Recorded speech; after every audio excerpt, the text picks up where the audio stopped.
What is up, guys? Back with another video. It's a brand new day. I'm waiting for the stock market to open up. I want to see what's going on. I try to just stay dialed in where every single day I just hold myself accountable, and I'm like, I got to add a little bit, even if it's just one share, whatever it is. I want to see my income increase. I'm trying to break the $60,000 a year mark in annual dividends. So my goal is to get to financial freedom where I can have more money coming in than I do going out. But I'm a long ways away because I went and got fancy in the later years of my life. We're out here on island time. Brand new day. Sunshine and coconuts. If you guys are new to the channel, my name is Chris. I like Porsche 911s. I was a diesel mechanic for most of my life. That was the career that I chose. And I kind of just fell into it. I didn't really choose it. I went to Lincoln Tech for like 6 months, and then I was working with a guy. I grew up in Baltimore, and I was working with a guy, a family friend, in the ports in Baltimore. And then we would do some other jobs where we did like a gear case on a Detroit Diesel 60 series, and we used to do Detroit Diesel 60 series heads. And little by little, I just worked my way into it, and then he got me a job. But when I was about 20, I want to say 24, 25, we had our first kid, and we had just got it, or we hadn't gotten the townhouse yet. We still had an apartment when we had our son. But he was born with what's called a tracheatic esophageal fistula, where your esophagus isn't connected to your stomach. And, well, it's not really esophagus not connected to your stomach. It's like your trachea and your esophagus has, like, they intercept with each other in a way that they're not supposed to. We had all kinds of medical bills. We were overdrafting our bank account, stressed out every day. So while I was a diesel mechanic, I was trying to figure out, like, how in the world can I get to the point where I can have a little bit of extra money coming in? That's why now that's all I think about, because I've been in that tight spot where I'm like, we used to go grocery shopping at the dollar store.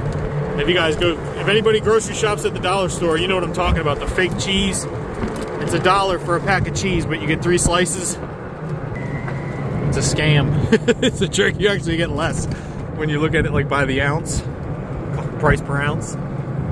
But I was trying to do everything I could, dude. Back then I had a computer repair thing. I was trying to repair computers, which I never did before. Somebody's shoes are right there. I wonder if they're in the water. And then after that, man, this is untouched. It's not even a footprint. Looks like a fish jumping up. And then after that, I created a t-shirt thing. I was trying to sell t-shirts. I had a windshield repair thing. I delivered pizzas at Pizza Bowlies. I worked at Pep Boys at the parts counter for a long time. 3 years I worked at Pep Boys. My wife worked at Giant Grocery Store on the night shift. She would take the city bus in Baltimore to the Route 40 Giant, if anybody knows where that's at. And then I'd pick her up at like 3 in the morning. And there'd be nights, dude, I'd wake up and it'd be like 6 a.m. and I had to go to work I had to be at work at 6 a.m. in DC, and I lived in Baltimore, and I would wake up at 4:40, like, oh, holy crap, and then she'd be next to me, and I'd be like, oh my gosh, and she'd be all pissed off because she had to take the bus home at like 3 in the morning, because I would sleep through my alarm. Because back then in my 20s, like an idiot, I was drinking beers and stuff, because I thought that was a way to relieve stress. Like, I'd get off work and I'd be like, oh, I'm just gonna get a 6-pack or something. But I'm telling you, dude, that's a lie. Don't do it. If you drink now, just stop. It's a curse. It's a fake thing. It's poison. Well, I better get back on the streets. I gotta start the day. We don't got be time to be fiddling around. If you guys haven't seen the golf cart, this is a golf cart we got a long time ago. But check this out. Remember when I made that DDP shop? I started a Teespring shop on the YouTube channel to try to like sell merchandise, but it's one of the reasons why I never really drop shipped. They took forever, dude. Like, just a couple people ordered something, and it took so long for them to get their stuff. I canceled the shop. I don't want to have my name connected to something like that. I want it to be elite, where they're like, oh, dude, I got it in 2 days. He had a note in there, personal note. You know what I mean? Like, that's the stuff you can do when you control the business and you're not just drop shipping. But back to dividends. So we were at $59,688. Man, do you guys ever look at Western Union stock? I know Western Union's a dying company, but I feel like they still have some IP. Like, they still have like intellectual property. Like, Western Union is known by so many people. And if they could figure out a way to get their digital transfer system dialed in, there's still some gap. That might be one of those one puff stocks that Benjamin Graham talks about. The PE ratio is 3%, dude. I was thinking about just for fun adding like $500 just to see what it, just to see for fun. Like, does it ever get back? Even if the PE ratio goes to 6, you know what I mean? But I was interested in it. I was looking at it, and the dividend's like freaking 11%. I was thinking about it just for fun. And it's the reason I'm looking at it is because it's on the Joel Greenblatt. High earnings yield, high return on capital. It's on the list. But it is a dying company. They have massive debt. They have more debt than they do in assets. So that's another thing that Benjamin Graham wouldn't like that. Just throw these names out there for fun, you know, just for ideas to look at. It's fun to look at stocks every day for me. And then I added CCSI. Right now I only have 2 speculation stocks other than my quantum. I'll have like 1 to 5% of my portfolio in literally pure speculation. Just something that has a low market cap, lower than $1 billion, but it's not a penny stock, and something that has the possibility of going up over time because there's a little hype around it, but mainstream media hasn't hyped it, and it hasn't hockey sticked on the chart. That's what I kind of look at.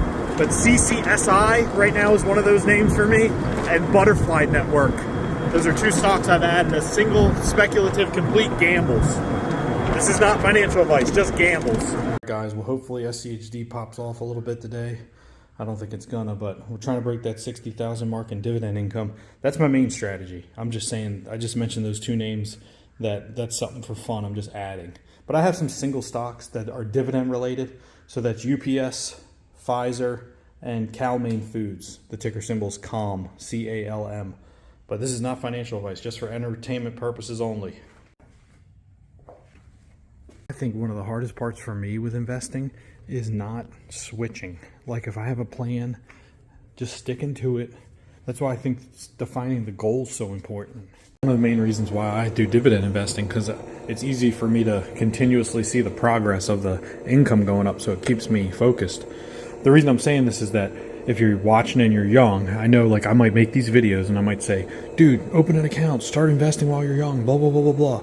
And you're going to do the same thing I did. You're going to invest the money, and then you're going to, like, some time's going to go by. You're going to be like, this sucks, dude. I've lost $20. It's done nothing for an entire, like, 9 months. I'm just taking the money out. This is pointless. But it's like, you don't see a tree growing. You can't see this, like, you know what I mean? Like, you can't see the seed breaking open and, like, making roots. You have to just be patient. You're not going to see it for a long time. For a long, long time. You just got to keep adding. It's like it's this.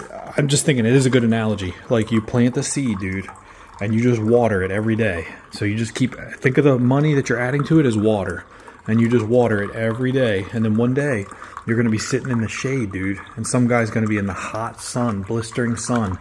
Like, what the hell? How did this guy have a tree he's sitting under right now? How is he in the shade? And you're going to be like, cuz, bitch, I planted this seed and I watered it every single day while you were playing around watching Netflix. The reason I think the investing is good is because what happens is you're going to say, I don't have any money to invest. And that's exactly what happened to me. Well, I didn't even start investing till, like, I was, like, in my 30s. So, I had mentioned in the video, I was adding to a 401k. At the time, I didn't even know I was investing. I was just, like, doing what everybody said. Like, I didn't know that I was investing. I thought I was just doing what everybody else was doing, and I was just contributing money to something called a 401k, and they were matching it at my employer when I was a mechanic. So, really, I was investing, but I didn't know about investing and start investing till I was, like, probably in my 30s. But I wasn't investing in stocks. I was buying real estate. I was saving up money. Well, I wasn't saving up money at the time. We had a house, and then we were moving to another house, and I thought, let's not sell the house. Let's freaking rent it out. And that's how it started. That's how I initially started. And then I did this, and then we did a similar thing, and then I got another rental, and I kept scaling up like that with the rentals. And then eventually when I sold the homes in 2022, and I was in my late 30s, then I started buying stocks. But I started buying stocks a little bit before I sold the homes. I was using some of the rental income to buy dividend stocks, but I didn't have a lot. I was more into the rentals. But I did have some cryptocurrency because my brother was pushing me into crypto. So I did have a little bit of crypto all through, like, maybe 2016 So I'm completely off with my timelines. But I'm 41, so 2016. So yeah, I was probably like, I was in my early 30s when I started investing. When that was crypto. And then I didn't really have any stocks. Then I started getting the real estate. Then I started buying dividend stocks. And then now I'm full blown just into dividends. Only more because of my life structure. And I just peace of mind. It's just a little easier right now. Also with the cyclical aspect of the real estate market, I feel like there's a slight lag and we may see some opportunity in the near term. Getting off topic, but what I'm trying to say is don't invest and then pull the money out. So for example, if there was like a guy, let's say you had two brothers and one of them was like, I'm going to just continuously add money to the S&P 500 every single day until I die. And then brother B's like, I'm going to chase every opportunity and I'm going to performance chase. Whatever is doing good, I'm going to sell what I have and I'm going to go buy that. Which brother do you think is going to be better off at the end of his life? One, from stress and peace of mind, and two, financially.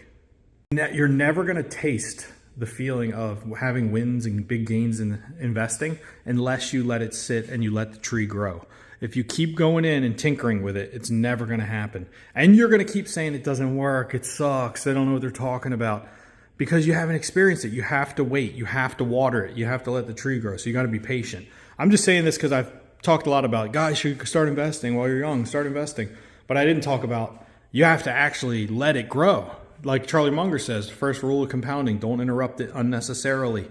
I've never really even experienced true compounding. Because I'm telling you, my biggest mistake is doing what I'm saying not to do. Just got the baby to sleep. And then I just said, Alexa, turn off all the lights. And Alexa started turning on all the lights. So the light's on in the baby's room. Hope she doesn't wake up. Alexa, turn off all the lights. About to get on the computer, check the stocks, try to add a little bit if I can. Start working on the business while time allows. I wanted to show you guys, this is how I keep in my checking account. Like, I don't have any money. Do you know what I mean? Because I'm about to transfer $714 of this to my stock account to buy a little Western Union stock just for fun. But I'm going to have like $100 left in my account. Do you see what I'm saying? And then here's my savings account. That's my savings account. See, I just transferred the money, so now that's all I've got. So I can't really go out and do anything stupid. I can't really spend my money because it's already accounted for. If you don't find a place for the money to go, it's going to find a place for itself. So that's why, like, that book Richest Man in Babylon talks about, like, pay yourself first. So now this is the cash I have sitting in my stock account. I'm going to take this and I'm going to invest it. Now I'm going to have nothing. You know what I mean? Like, let's spend this money today. I can't. So I can't do anything. So that's why I do this. All right, I got big news. I broke 60,000 on the income front. So we're getting about $14,812 a quarter. And then these other months, $235.30. That's from Cal-Maine Foods, I think, because it pays on a different month. Or Pfizer or UPS, one of those other ones. But this is mainly SCHD. But we're at $60,192.44. That's been a personal goal of mine, so it feels good getting that. But I want to make clear that I don't want this channel to think I'm talking about the love for the love of money. Like, for me, this represents security, peace of mind, and time with my family. That's the whole goal for me, is to take care of my family and be able to have time with them and spend time with them. So the quicker I can get to a freedom number, I mean, I spend time with them now, but I'm saying the quicker I get there, the more I can have time in the future, you know? So that's my goal. But appreciate you guys watching the channel. Shout out to everybody. Hopefully you can take something away from this. I'm just trying to show what I'm up to. Maybe there's some other person that's into the same thing. That's it. Motivate each other to not sell our stocks and just do dumb stuff. Keep stacking. Ooh. All right. Woo. This is light work.